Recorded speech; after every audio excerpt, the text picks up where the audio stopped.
right, sir, I'm detecting a bit of an attitude, and I've had a bit of problem with you all day long. I'd suggest you kind of take a deep breath and try to get rid of the attitude, because then if you don't, you may cause me to have to get an attitude too. So, well, likewise, take that deep breath, do the same thing. You know what I mean? Excuse me? I said same, do the same thing. Take that deep breath. Goose fraba. All right, Mr. Phillips, do you know what my title is? I do, but that doesn't give you the right to belittle me or anybody else in your court. You know, right, you have a code of conduct. Okay, I am finding your conduct contemptuous because you're interfering and disrespecting the process and the court. You are hereby fined for direct contempt of court, $100 cash payable in 1 week to the clerk of the district court. That's fine. And if I have any more problem with you, it's going to go up a little bit more. And if I have any more problem with you, you can go to jail over it. I know this is being recorded, so I would like a copy of this because I'm going to take this to an attorney. That's fine. $500 cash for direct court. And I am ordering you to surrender yourself by 2:30 today to the Butler County District Court. I cannot do that. Well, then I'll send the sheriff out to get you. You have been delaying the court the whole time. All right, I've given you my order. Disconnect him from the call. He better be here. The sheriff will go out. I will not be there. You refuse to tell me your address? It is none of your business. You will be informed through my attorney. Buckle up, guys. Today we're going to witness a courtroom moment that escalates fast. What starts as a simple warning about attitude quickly spirals into open defiance. The judge senses disrespect and draws a firm line. But instead of backing down, the defendant pushes further. Within seconds, contempt charge is issued, fines are imposed, and the tension explodes. The real shock comes when the defendant outright refuses a direct court order, setting the tone for everything that follows. I think we're ready for William Wayne Phillips and Attorney Zolator. Okay, let me get them in here. All right, thank you. All right, we are on the record in 2024 TR 1376, State of Kansas versus William Wayne Phillips. Please announce appearances. Jared McGeer on behalf of the state. And please court, Mr. Williams appears in person with counsel Kevin Zolator. This matter is set for bench trial today.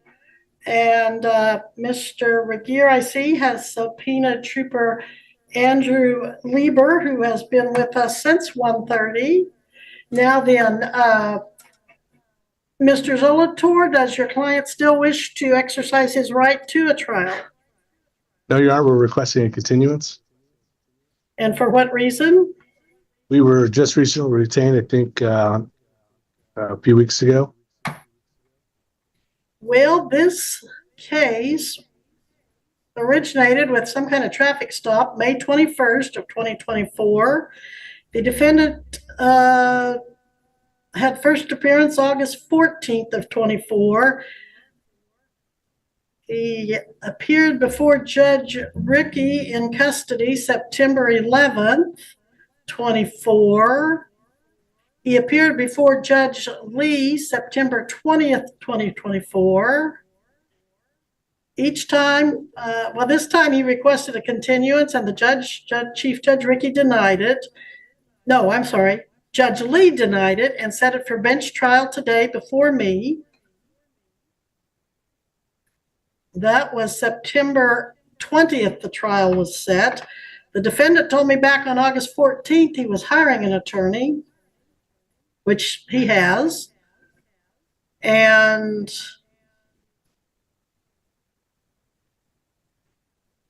I show an entry of appearance filed October 24th. We're set for trial on charges of speeding 86 and a 65.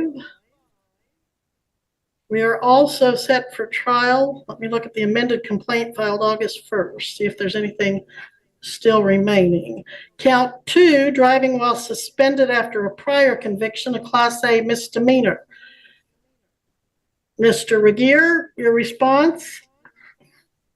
Your Honor, for the sole purpose of it, well, Your Honor, forgive me, Your Honor. I will, if I may, respectfully request 30 seconds. Granted. Thank you, Your Honor. Now, your response to the request for continuance, Mr. Regier. Your Honor, for the sole purpose, if indeed the continuance is being requested, other than recently retained, perhaps there are some other reasons which I'm sure counsel can defer to the court better than I can. I would advise the court, in accordance with my duty of candor as an officer of the court, that I am not aware if discovery has been provided in this case. Certainly, legally, that is something counsel for the defense would be entitled to. However, to refresh the court's recollection. You don't have to refresh my recollection, counsel. He entered his appearance October 24th, 2024. You can't tell me if you sent him discovery? Your Honor, for my understanding is that issue is still outstanding. So I don't want it outstanding. I want you to check your file and tell me if he's had discovery and when he got it. Your Honor. Or Mr. Zolotor, you're an officer of the court. Do you have discovery and when did you get it? Your Honor, I do not have discovery in my file with me, but I am not going to advise the court that I've not received it without checking the office file, which I can pull up now. Meanwhile, Mr. Regier, if you have an answer from your end, I'd appreciate that. And while I look, Judge, I think Mr. Regier was referencing other reasons. Obviously, we were just recently retained. I haven't had an ability to discuss with Mr. Regier possible resolution short of a trial. But, all that I thought was somewhat implied in my statement that we were just recently retained. I don't think we've had sufficient time to do all the things normally that are done before a trial. But I am pulling it up now and I can tell you if we've received discovery or not. It does not look like on my end, Your Honor, we have received discovery. Mr. Regier, how long does it take your office to get discovery? I mean, October 24th, he requested it, and it's now November, 13th? How much longer do you think you'll need to get that to him by computer? Your Honor, under these circumstances, the state does not object to this matter being set over. Well, my question was, and I don't know if Mr. Zolotor is the office attorney, I don't think he is, but we've had this issue before, and I have repeatedly ordered discovery go to the attorney, and what was it, 128 day? No. I can't remember the number of days that your office, even though I had ordered him multiple times to receive that, had still not sent him full discovery. I hope we're not going to get caught in another one of those situations where I order it and it's not done. And I'm concerned that now I'm hearing that after all this time, he hadn't even had it sent to him. So do you have any assurance, better than what we've had in that other case, that you'll send it to him, Mr. Regier? I frankly don't recall who the attorney was that we were having that problem. Yeah, and from my end, Your Honor, and I've never had problems with Mr. Regier getting me discovery. My request was not based on, and I understand the court's frustration. I'm not trying to play both sides. We haven't had it. I wasn't complaining about that at this time. Frankly, I don't think a trial is going to be necessary if I get discovery and I'm able to talk to Mr. Regier, be more efficient that way. So that's my request. And I don't have any prior, I don't know what case you're referring to, but I would expect that I would get it in a short amount of time. At this point, the judge shifts from procedural control to a direct and personal rebuke of the defendant's behavior. As an observer, it's clear this is no longer about a single incident, but a pattern. The judge lays out a history of defiance, ignoring orders, refusing to appear, and openly disrespecting multiple judges. The courtroom energy tightens as authority is asserted in full force, painting the defendant as someone who has consistently challenged the system. Well, Mr. Regier, do you recall which case I'm talking about? Your Honor, not by number, although based off my records, it would appear that my office has communicated with Mr. Zolotor's office as recently as within the last 24 hours on the outstanding discovery issue. I would anticipate that being resolved in a timely fashion. So we've had this bench trial set all this time, and they finally had a communication with him about discovery the evening before. Yes, I am frustrated. This is not the way cases are handled or to be handled, particularly in this case where the defendant has been told by multiple judges that we would have a trial. Judge Rickey said he said it. Let me get to my judge. Judge Rickey told him he was setting it for jury trial with me, and no, I strike that. Judge Lee told him it was going to be set for jury trial. This has just been, he's seen 3 judges over the course of a number of months. He's told each of us he was going to hire his attorney. And now we come in here after he was specifically told to be ready to go to trial today, and he's not. And the reason you all know, I'm sure, that I am expressing frustration with this defendant is because he cannot do what courts tell him to do, according to my experience with him. And let's put that camera over there a little bit further so he can participate in these hearings. This defendant has told me in no uncertain ways that he doesn't have to give me what I ask for. He won't do it. He does not have to appear when I tell him to, and he has told me he won't appear when I tell him to. He has called me names, referred to me in a negative light, and he just does not seem to appreciate the judicial authority of me, of Chief Judge Rickey, or Judge Lee. He does not do anything any of us tell him to do, except I am impressed he shows up today with an attorney, one of which I know is very respectable and does do what he says he's going to do. So we are making progress. To that end, Your Honor, at some point, my client would like to address you. The other issue? No, to address you.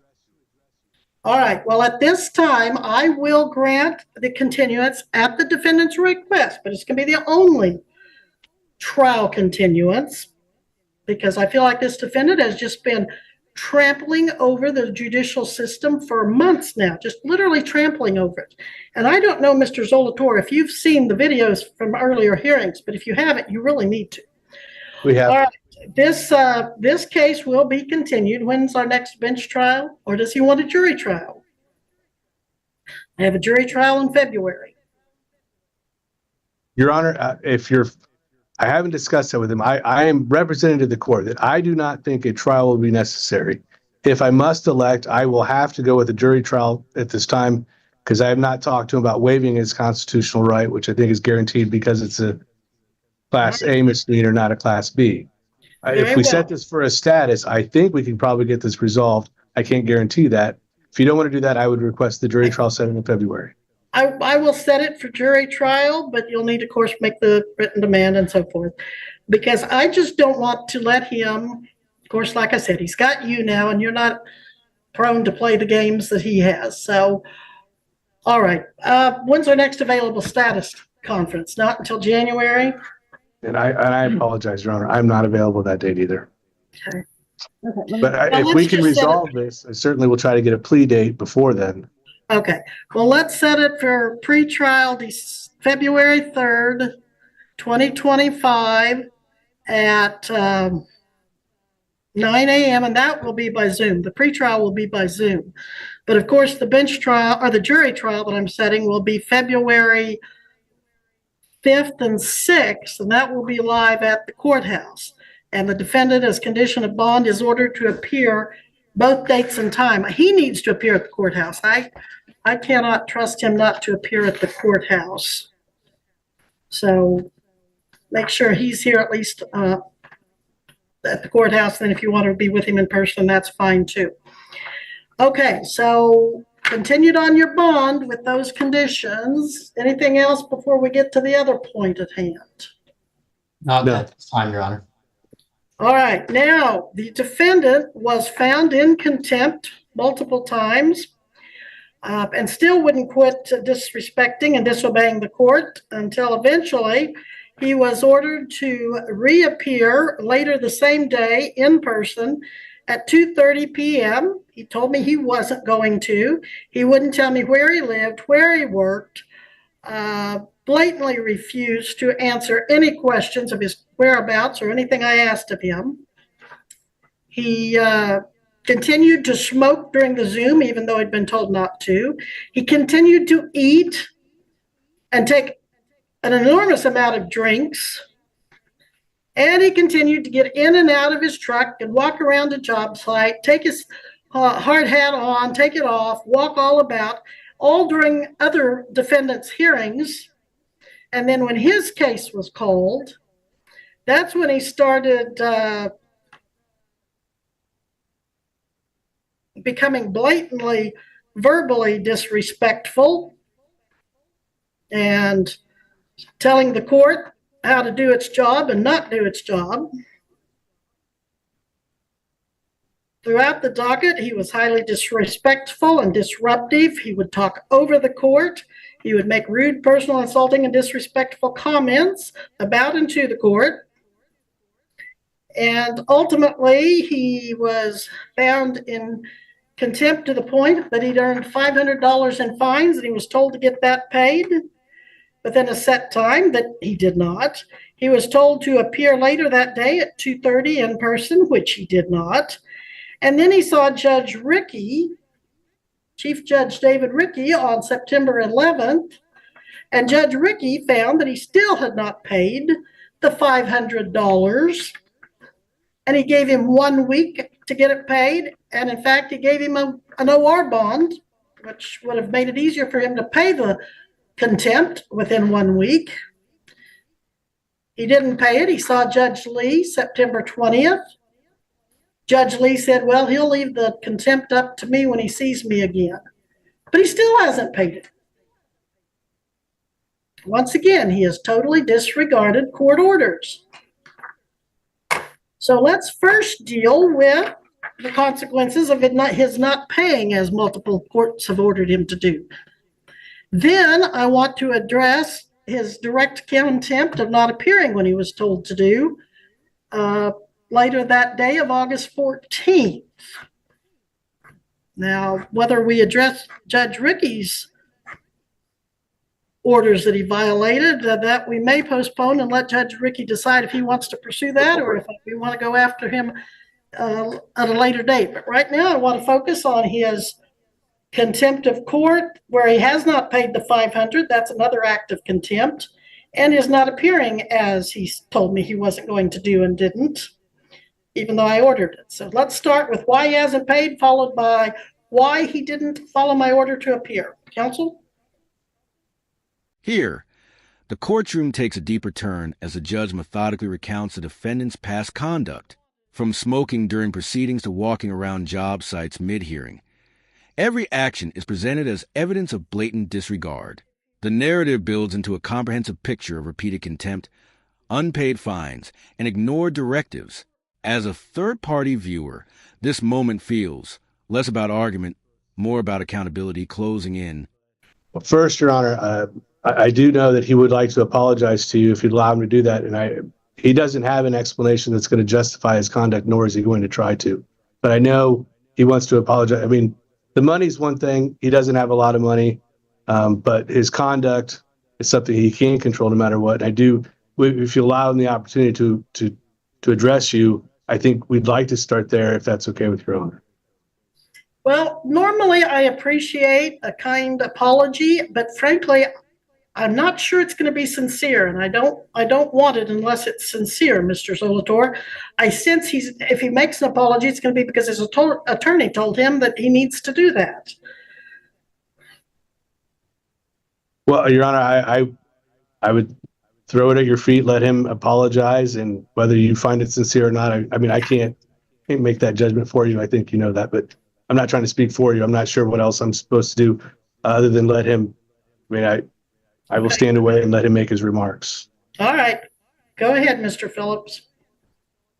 I would just like to say I am very sorry for my actions that day. Again, me apologizing doesn't give my actions justification in any means or in any grounds.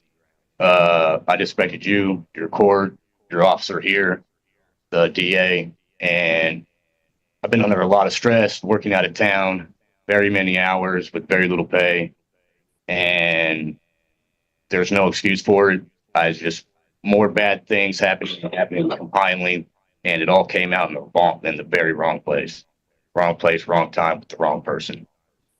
And I am very sincere in my apologies. Not when all this happened, I wanted to apologize, and even if you go ahead and read the other cases, when the other judge sentenced me when I was in Butler County, I was even apologizing then. I think I had the same district attorney there where I was trying to apologize, at least to you, if not to you, to someone that can actually hear the apology without someone sitting next to me trying to say, maybe he had, someone tell him to do it or whatever.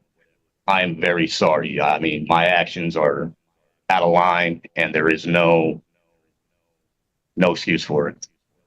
I'm truly sorry for disrespecting you personally and the court as well. Well, I think the whole day of August 14th started off bad because I have a note that before court even, you had called one of the clerks and informed her you weren't coming to court because you were working in Independence, Kansas. And she explained to you that you could appear by Zoom and gave you the codes. And we weren't sure, based on your conversation, that you were going to appear, but you did appear by Zoom, and then the rest of it went from there. So why did you not, I'll strike that. You still have not paid the $500, and no matter how sorry you are, your conduct was outrageous, and it's not going to be just excused. You've had since August 14th to pay that. You gave me the impression that you were a powerful employee of a well-to-do company and you were making good money, that you emphasized you were the supervisor. And you showed me by walking around that you did have a crew there. Now you're saying you're underpaid. Are you going to offer the underpayment as justification for not following my order or Chief Judge Ricky's to get that paid? She's asking you why you haven't paid. No, Your Honor.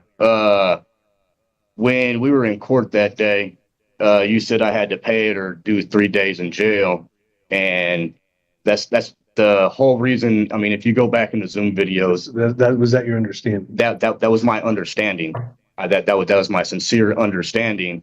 So when I went back in front of that judge, I was asking the same questions, like, do I still have to pay this, or what's going on? Because it was 3 days, I did 6. I just don't understand. And he said, we're going to let you decide that, because I'm still willing to pay it.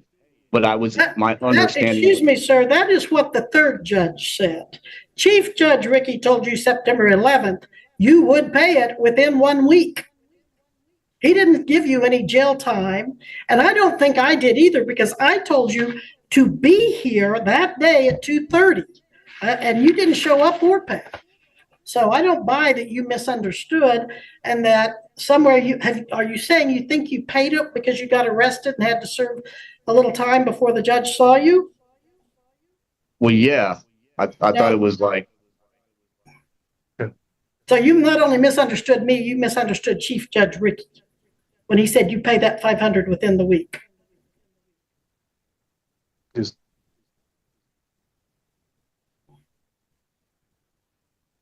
that a yes? Is that a no? Well, I didn't know if I was waiting to see if I could. Well, yes, because it was the 5, and then he said something about $1,000, and I wasn't even asking then. I'm confused. And Your Honor, I certainly can help him understand the situation. I can tell the court that he's done 6 days, which wasn't part of the order. It was money, and he's done 6 days, which I think is, a bigger sanction than $500. He's certainly telling me, and I know he's got someone here with him, that they can get that paid, and they will pay it. It was, you can judge the sincerity, judge it. It doesn't sound like you're buying it. That's fine. I understand that. But this all resulted from his behavior that day. And I hope at least I did find that sincere, but maybe you don't, of the way his conduct, and he can't excuse that. The money, it sounds like he was confused whether you buy that or not. I don't know. But he did do 6 days. on a driving while suspended case, it normally carries a 2-day minimum. And that's, well, yeah, but actual serve time normal anyways. All right, we won't get into that. Okay. Well, I think it's clear that I ordered him to pay $500, and it is well past the date he was to pay it. I think it's clear Judge Ricky told him to pay it. It's not what he thinks, it's what the judge says. So is he going to pay that today, counsel? He does not have $500 today. It doesn't sound like. I could pay something. Can you pay anything? I could pay something. Well, you're able to pay a pretty prestigious attorney there, and you're able to talk the judge into giving you a $1,000 OR bond so that you can pay it, and you still haven't paid it. I question your sincerity if you intend to pay it. I thought somebody was implying you had someone there to help you pay it. No, I was talking. If you can give me a second, Your Honor. All right.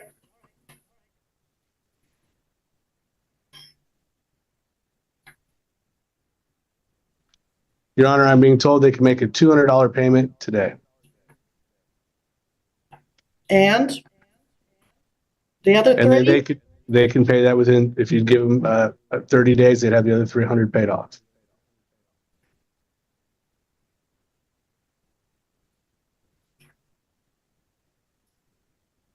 The time he spent in jail was for failing to appear at a designated court date.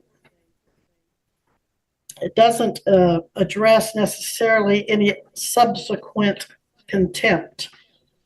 I will allow him to pay the $200 today with the remaining $3 to be paid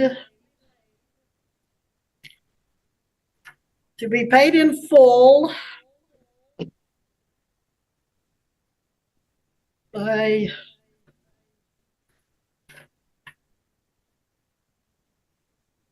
what date did we give him? February? I'm not going to give him that long. Within 30 days, he must have the $300 paid in full. That means it must be paid by December 13th, 2024, or I will find him in further contempt.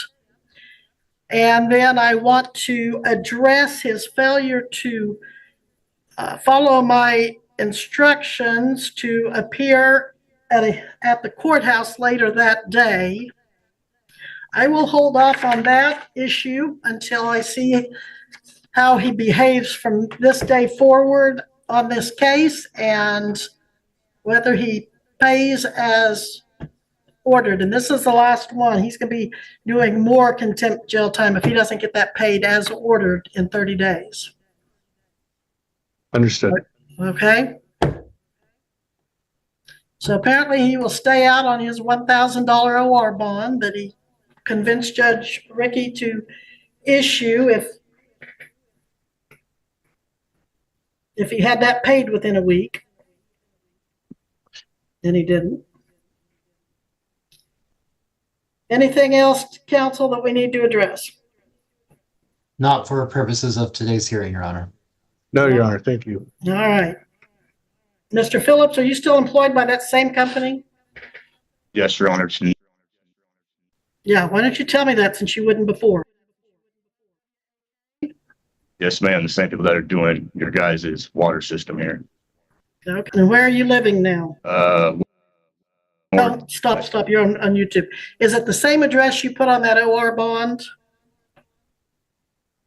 that Judge Ricky had you sign? I think I have a copy, Your Honor. Give me a second.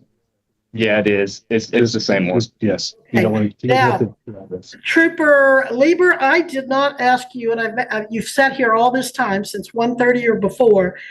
Are you available for a jury trial if it goes in February? Because if I need to set it for jury trial, it will be February 4th and 5th. We haven't gotten there, but if I need to, are you available? Yes, ma'am. We'll make it work. All right. Well, thank you for your patience and dedication to this case, for being here. I'm going to let you go at this time unless Mr. Regier needs you for anything else. Not to my knowledge, Judge. I believe this is the last case on this afternoon's docket. All right. And do you have anything else on this matter, Mr. Regier? Not to my knowledge, Judge. I believe the court has already addressed the prior goings on in this case far better than I can. All right, Mr. Zolator, anything further? Your Honor, I was just conferring with the deputy. You just said fourth and fifth, the jury trial. We had written down the fifth and sixth. We just want to make It sure. is the fifth and sixth, Trooper Lieber. It is the fifth and sixth. Now, one more question I have. I show that there was to be a cash-only bond of $500, but that he paid the 1,000 OR. So, Jen, can you look at that screen and tell me anything about why that's inconsistent? Is it because the judge changed it, maybe? Your Honor, Yes. you're referring to his OR bond? Right. So, Judge Ricky set his OR bond, so he didn't have to put up any money. He just had to sign the paper to leave. okay, he didn't have to put up any money, but he was ordered to pay the 500. Yes. Right. Now, if he fails All to right. appear in the future, the county attorney can go after the $1,000. Okay, all right. There you have it. So if there's nothing further, Mr. Zolator, you and your client are excused, as is Thank you. Trooper Lieber. Thank you, Your Honor. Thank you all. And this docket is adjourned for today. Did you Is the clerk's office still open? Yes, Okay. till 5. All right. Okay, They're going to make the payment. The situation narrows down to consequences. After all the tension, excuses, and explanations, the focus shifts to payment and compliance. The defendant cannot meet the full demand, forcing a negotiation under pressure. The judge allows partial payment but delivers a strict deadline with a clear warning. Fail again and jail becomes real. It's a controlled but firm resolution, showing authority tempered with one last chance.